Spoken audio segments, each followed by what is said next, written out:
Olá, gente. Bom dia, boa tarde, boa noite. Não sei que hora tá te encontrando essa gravação, mas vou te cumprimentando e desejando, né, que estejam todos muito bem. Até por isso que nós estamos afastados de vocês para evitar o contágio de doenças e para evitar, né, que alguém venha adoecer. Então, espero que você esteja fazendo sua parte também, né? Se mantém o máximo possível em casa, evitando contatos, evitando festa, evitando praia, etc. Ok? Então, gente, vamos seguir aqui. Hoje nós vamos tratar do tema o Império do Café. Ok? Vamos lá para o nosso slide. O período imperial, o período imperial no Brasil compreendeu qual período, gente? Né? Desde que Dom Pedro I se declarou o Brasil Império até a saída de Dom Pedro II. Compreendeu 1822 até 1889, ok? Que em 1889 foi declarada república, então acabou o período imperial. Então esse período foi marcado pela expansão, né? Expansão da lavoura cafeeira. O que é a lavoura cafeeira, gente? São as plantações de café. A crescente procura por café no mercado internacional estimulou a produção no Brasil, ou seja, o Brasil precisava de um produto para vender no mundo, né? Para desenvolver. Aqui não existia indústria, né? Na verdade, em poucos lugares do mundo existia indústria, ainda mais na Europa, né? Então, o Brasil tinha que usar as suas terras para produzir um produto que fosse interessante para os outros países. Então, o café caiu como uma luva nessa necessidade. Então, as condições climáticas, né? O que são condições climáticas, gente? A quantidade de chuva, a quantidade de sol, a temperatura, né? Elas foram ideais. Foram ideais. Assim como o solo, né? O solo existente na atual região sudeste foram ideais. Elas favoreciam, né? Favoreciam o plantio do café. Condições de solo, gente. Por que eu estou falando aqui em condições de solo? Condição da terra, né? Porque, por exemplo, o solo de Imperatriz, ele não é igual ao solo, por exemplo, de São Paulo, de Pernambuco. Aqui determinado produto vai se desenvolver, já lá pode ser que não. Assim como tem produtos que no Sudeste, São Paulo, Pernambuco, no Nordeste, né, se desenvolvem bem e aqui em Imperatriz não. Ou seja, no Brasil nós temos vários tipos de solo e nessa região era onde o solo era propício, né, era o ideal para o cultivo do café. Ok? Vamos para a próxima aqui. Do Rio de Janeiro, o cultivo do café expandiu-se. Deixa eu explicar essa palavrinha aqui que alguns de vocês talvez não estejam entendendo, né? Quando a gente fala que se expandiu, a gente está falando de que se espalhou, aumentou. Então, começou no Rio de Janeiro e ele foi se expandindo rapidamente, né? Ou seja, foi se espalhando rapidamente, ocupando áreas do interior do território. Do território. Que território é esse, gente? Território brasileiro, né? Das nossas terras. Principalmente nos estados de São Paulo, que onde se tornou um dos principais produtores de café foi São Paulo. Minas Gerais, né? Também. Paraná e Espírito Santo. Ou seja, todo o Sudeste, Rio de Janeiro, São Paulo e Minas Gerais, e Espírito Santo, né? Espírito Santo, São Paulo, Rio de Janeiro e Minas Gerais, o Sudeste inteiro. Opa, desculpa, gente. E ainda parte da região sul através do Paraná, não é isso? Por quê? Porque o solo dessas regiões são extremamente parecidos e o clima também. Vamos lá. Olha aí, agora a gente tem um mapa aqui, né? para mostrar para vocês essa expansão. Deixa eu mudar só aqui o ponteiro aqui. Ok. Olha aí. A gente vê que começou aqui, olha, aqui, ó, Rio de Janeiro. E daqui do Rio de Janeiro se expandiu, né, aqui em direção ao Espírito Santo, se expandiu em relação ao em direção a São Paulo, né? E você vê que aqui, ó, nas cores verdes é até 1850. No verde mais clarinho, de 1850 a 1900, o avanço aqui. De 1900 a 1950, você vê que já foi para o interior de São Paulo, foi para o Espírito Santo.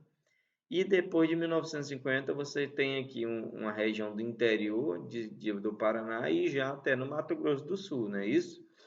Ok? Então vamos para a próxima.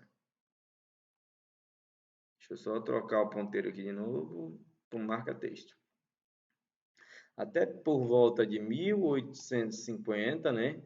O café produzido nas fazendas era transportado por tropas de mulas, né? Gente, tropas de mulas são um grupo muito grande de mulas, que é aquele animal que vem do cruzamento do jumento com o cavalo, né? Aí nasce a mula. Ela é bastante usada, sempre foi usada, pelo fato dela ter muita força, né? E ser dócil, né? Ser dócil igual o cavalo e ter a força do jumento. Então, ela era transportada até a cidade do Rio de Janeiro, de onde era exportada a partir dos portos. Então, no Rio de Janeiro, existiam os primeiros grandes portos do Brasil, né? Então, ela era produzida nos interiores de São Paulo e do Rio de Janeiro e ia para a cidade do Rio de Janeiro, onde de lá era mandada. Desculpa, gente, era mandada para o exterior, né? Através dos portos. Mas com a expansão da cafeicultura, a distância entre as principais áreas produtoras, né? Então, cada vez se produziu café mais distante, né? Então, as tropas de mulas já tinham que andar muito mais carregando o café, né? Então, essa distância entre as áreas produtoras e os portos aumentou consideravelmente, né? O que estimulou o desenvolvimento de meios de transportes mais eficientes, né? Então, começou a se pensar em meios de transporte mais eficientes do que o lombo da mula para transportar o café. Então, a partir disso, foram construídas o quê? As primeiras ferrovias do Brasil, né? Então, algo que levava dias, né, para ser transportadas, em algumas horas era transportada por uma locomotiva, por um trem. E essas ferrovias, elas se concentraram, gente, principalmente onde hoje é atualmente o estado de São Paulo. Tanto é que o estado de São Paulo até hoje é o estado onde mais tem ferrovias, porque isso é uma herança desse período, ok? Então vamos lá para a próxima. Isso aqui a gente vê um anúncio, né, de jornal da época, né? Onde a gente vê aqui São Paulo Highway Company, né, que era a empresa que tocava as ferrovias em São Paulo, chamava-se assim, né? São Paulo Highway Company. Por que está em inglês? Porque a maioria dessas empresas, gente, elas eram americanas ou inglesas, né? E elas vieram para o Brasil construir a estrada de ferro e, e por determinado tempo elas iam explorar, o governo ia pagar, né? E o governo e os fazendeiros iam pagar para eles explorar esse transporte, ok? Então você vê aqui um anúncio de jornal, né? Dizendo que o transporte de passageiros e cargas em breve estaria voltando. Desculpa, gente. A produção do café foi responsável por muitas mudanças na economia, né? Ou seja, muita coisa na economia do nosso país mudou a partir do que? Da cultura do café. E sociedade, ou seja, muito na nossa sociedade também mudou, né? Vamos ver o que foi que mudou? Ok. Os barões do café, como eram chamados, né, os fazendeiros eram chamados barões do café, né? Ou seja, os ricões do café, que eram os proprietários de terra e de escravos, né, escravizados, passaram a exercer forte influência no poder local. Lógico, até hoje, quem tem dinheiro, quem é o dono da TV, quem é o dono da indústria, quem é o dono do comércio, é que vai influenciar, que vai dizer para os políticos o que tem que fazer, né?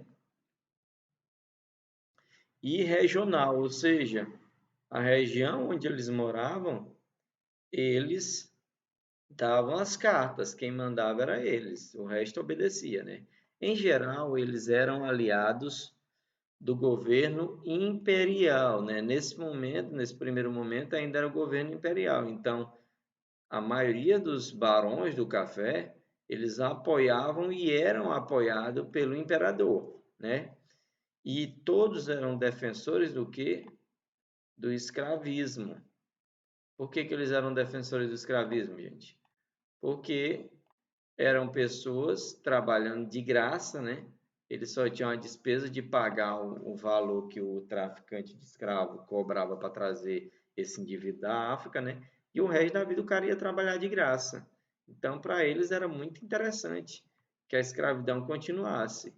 E para o imperador também era, porque afinal de contas, né, isso rendia impostos. Então, com a produção cafeeira foram estimuladas atividades econômicas, né? Atividades econômicas são o que, gente? São todas as atividades que geram o que? Dinheiro, geram lucro. Então, são atividades econômicas. A feira é uma atividade econômica, a indústria é uma atividade econômica, a agricultura é uma atividade econômica, né? Como a agricultura e pecuária, ou seja, nessas regiões se plantava o café, era do café que se tirava a principal riqueza, mas deveria ter uma agricultura e uma pecuária forte, porque as pessoas precisavam comer, né? E o alimento vinha da agricultura e pecuária.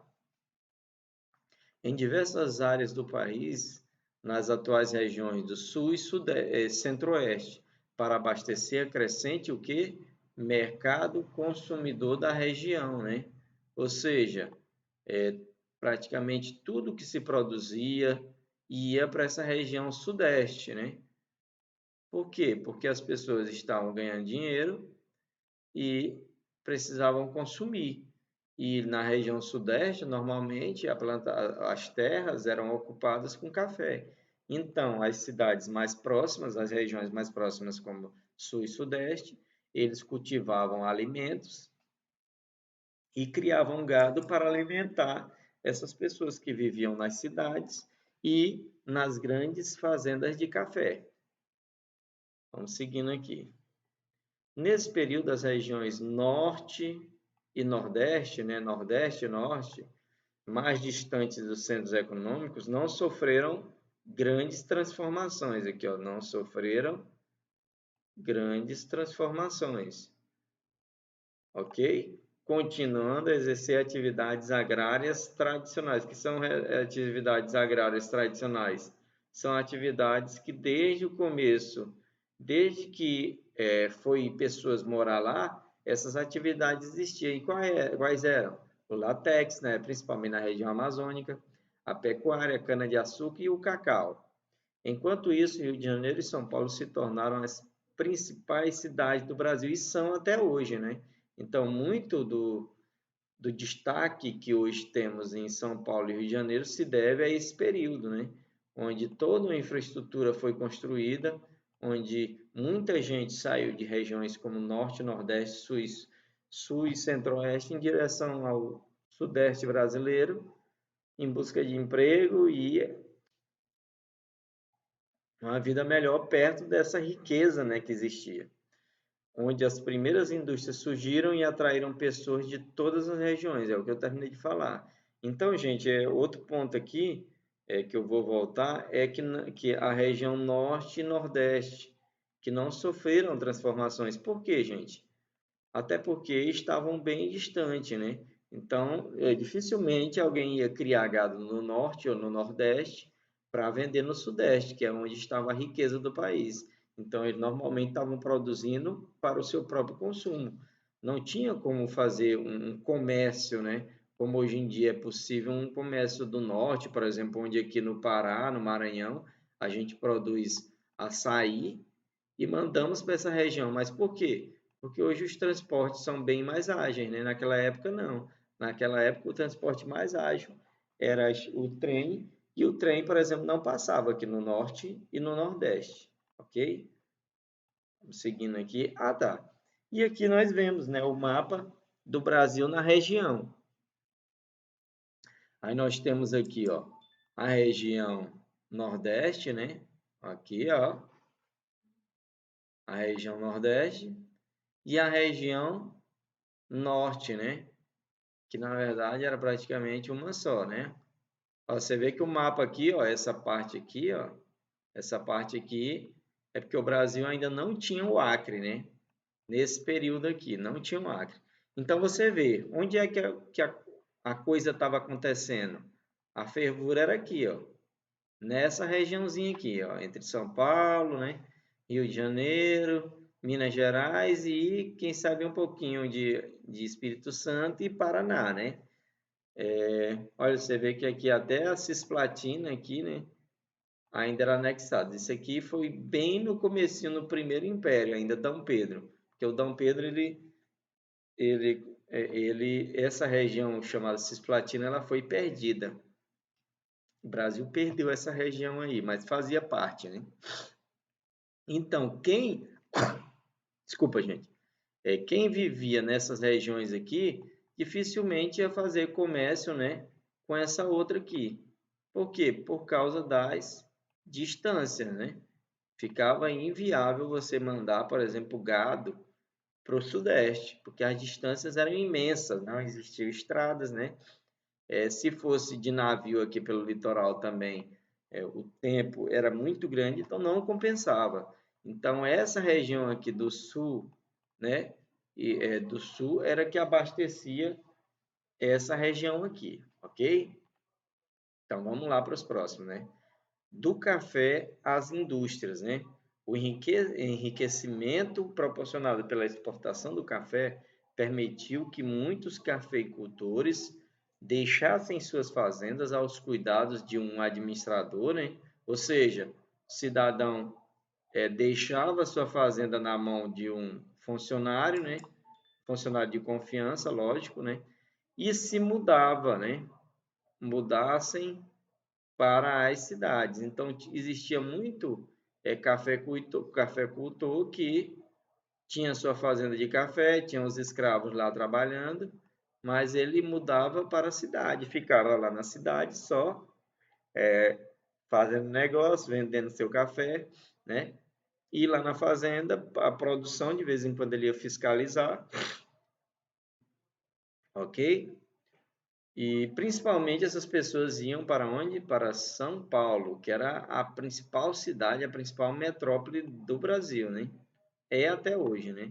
Onde se dedicavam ao desenvolvimento de outros negócios e investimentos. Ou seja, lá o cara tinha fazendo café e lá em São Paulo ele montava, por exemplo, uma loja de roupa, né?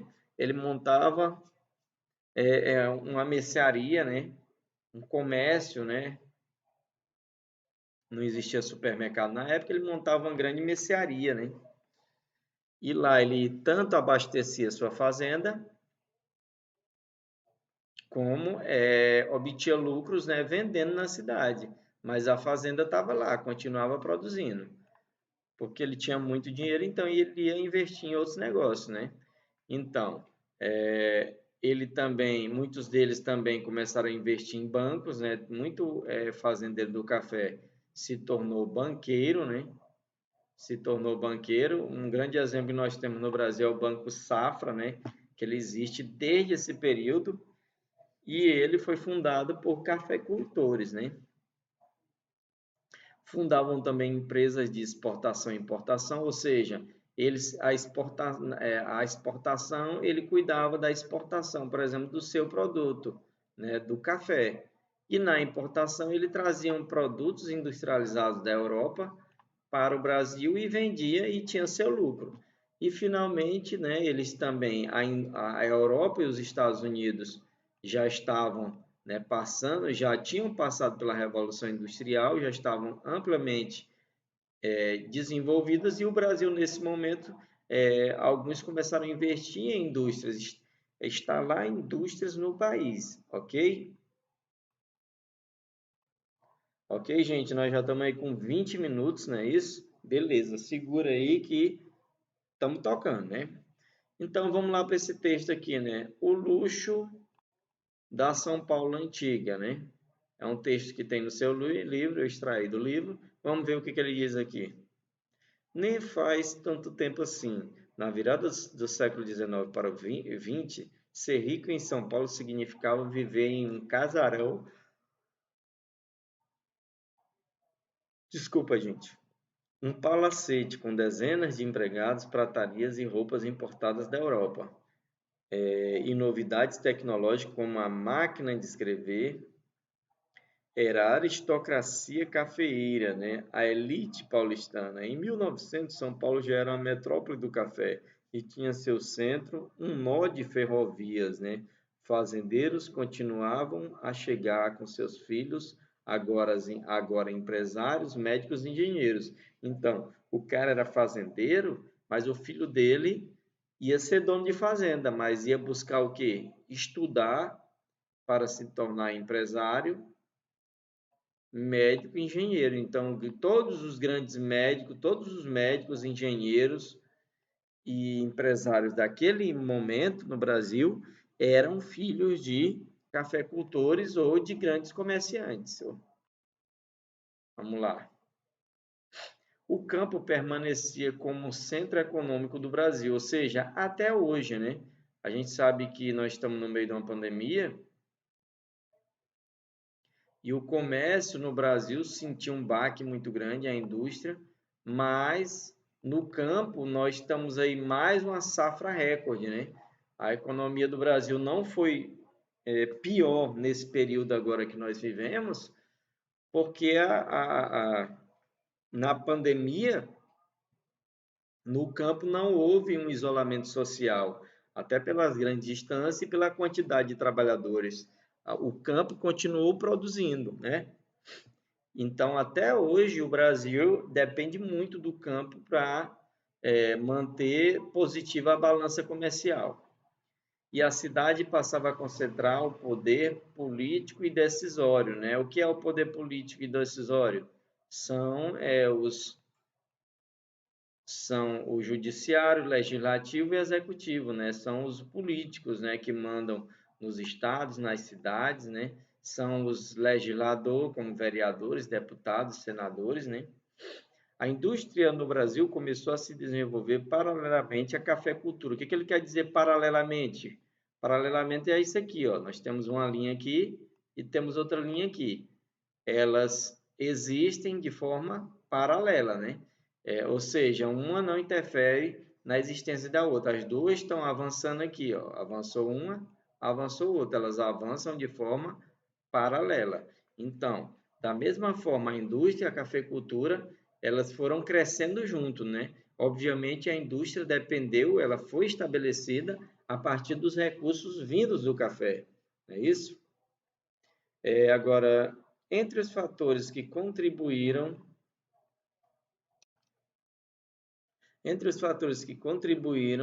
são os capitais obtidos nas exportações agrícolas, né? Ou seja, o dinheiro que se ganhou exportando produtos agrícolas, esse dinheiro serviu para o estabelecimento das novas indústrias no Brasil.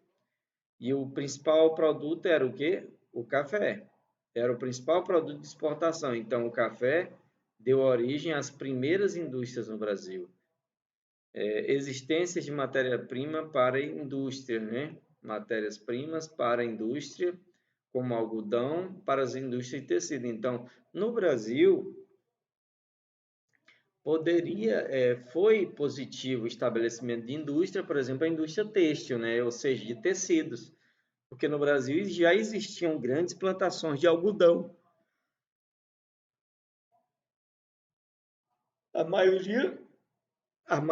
desculpa, gente, a maioria desse algodão era exportado inclusive para a Europa. Aqui na região do Maranhão, onde a gente mora mesmo, existiam grandes plantações de algodão. O Maranhão foi por muitos anos um dos maiores produtores de algodão do Brasil, né? E esse algodão ia para a Europa para fazer tecido.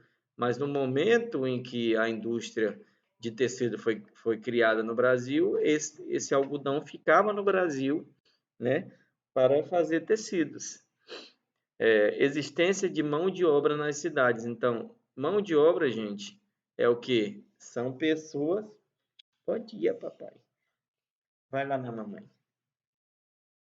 Mão de obra são as pessoas para trabalhar, né, na indústria, né?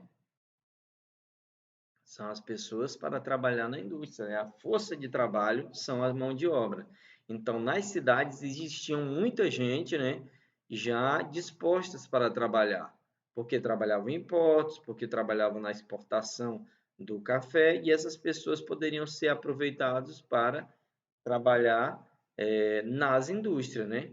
E essas pessoas que serviriam também para trabalhar, elas seriam o quê? Mercado o quê? Consumidor. Ou seja, seriam as pessoas que iriam consumir os produtos da indústria. Inclusive, os negros escravizados, os africanos que foram escravizados no Brasil, quando eles foram libertos em 1888, não foi um ato de bondade dos governos nem dos políticos. Foi simplesmente para aumentar o quê? O mercado consumidor no Brasil, porque existiam milhões de escravizados e eles sabiam que esses escravizados, se eles ganhassem minimamente, né, mínimo que eles ganhassem, eles se tornariam consumidores. E como consumidores, eles eram mais importantes para a indústria do que como escravos. Ok? Então, infraestrutura herdada da economia cafeeira. Que infraestrutura é essa, gente? Quando a gente fala em infraestrutura, a gente fala de estradas, a gente fala de ferrovias. Então, tá aqui, ó, estrada de ferros, os portos, né, que era por onde saíam o café. Aí, daí em frente, começou a sair esses produtos industrializados do Brasil. Instalações elétricas, né? As primeiras instalações elétricas também, né? Porque essa energia elétrica já iria servir para mover os motores das indústrias, né? Rede bancária, que como eu disse para vocês, os próprios cafeicultores fundaram bancos, né? Então esses bancos serviriam também para a indústria, aproveitado pelas indústrias para o transporte de matérias-primas, distribuição e comercialização dos produtos. Ok? Vamos para a próxima. Agora nós temos aqui uma tabela que você tem no seu livro também, com o número de estabelecimentos industriais no Brasil entre 1907 e 1920. Olha aqui, em 1907, né, nós tínhamos 3.258. Em 1912, né, já aí 5 anos depois, né, 5 não, aí nós, 5 anos depois, não é isso? É isso mesmo, 5 anos depois. Eita, uma professora de geografia, né, de matemática. Nós já temos aí 9.475, né? Ou seja, mais do que triplicou, né, o número aí, quase triplicou. E finalmente em 1920, nós já tínhamos o quê? 13.336 indústrias no Brasil, de alimentos, de tecido, etc. Ok? Então, houve um crescimento vertiginoso, né, nesse período. Vamos aí. A riqueza gerada pela cafeicultura e a infraestrutura urbana e de transporte criada no final do século XIX, né, e início do século XX, contribuíram para que as indústrias concentrassem na região sudeste, ou seja, a região sudeste tinha tudo a seu favor, né? Tinha a infraestrutura, tinha mão de obra, tinha mercado consumidor, então a indústria se estabeleceu sim na região sudeste, né?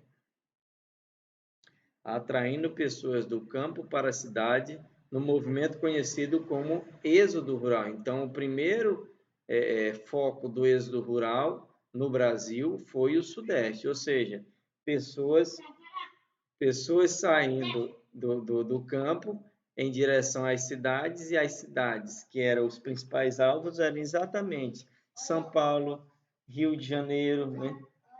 Que Tá bom, papai. Então, o foco eram essas cidades, Rio de Janeiro e São Paulo. As pessoas saíam do campo em várias regiões do Brasil em direção a Rio de Janeiro e São Paulo. Em 1920, a cidade de São Paulo já era mais industrializada do Brasil, lógico, né? Lá teve todas as possibilidades e também a maioria dos cafeicultores eram de São Paulo. Então, lá foi criada a condição para que realmente as grandes indústrias nascessem, abrigando cerca de 31% dos estabelecimentos industriais da época, né? Hoje em dia, eu creio que deve ser até mais, ok?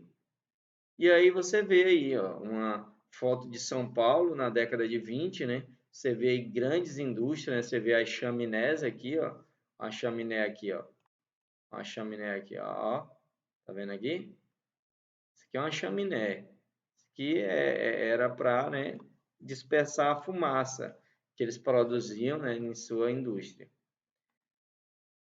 Vamos ver aqui. Bom, aí tem uma atividade aí para vocês se divertirem.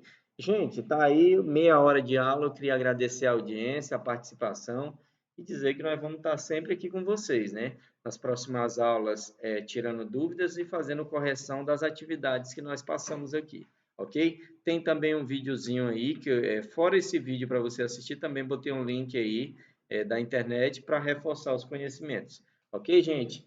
Deixa eu voltar para mim aqui. Um grande abraço aí. Até a próxima aula. Fiquem com Deus. Tchau, tchau.